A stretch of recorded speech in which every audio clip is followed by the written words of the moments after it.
I-charge ang atong tubig mga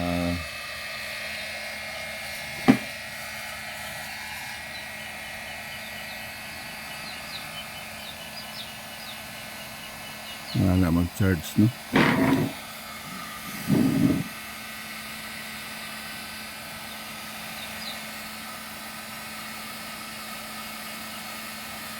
Five minutes lang.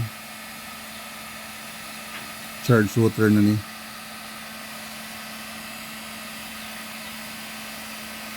Good for the health. Enter into the cellular level.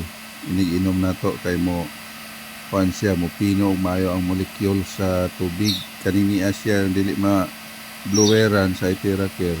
Kuan ni dagko og molecules kung imo ning tan-awon sa microscope. Pero after nimo i-blower mo pino siya og maayo, no, mo refine na siya, mura na siya magsumpay-sumpay. So inig-inom na to, diretso na siya sa atong cells, no? Kay gagmay diya kay na atong cells niya. Kung dagko ang molecule sa tubig, muuntol ra, dili siya kasulod, no?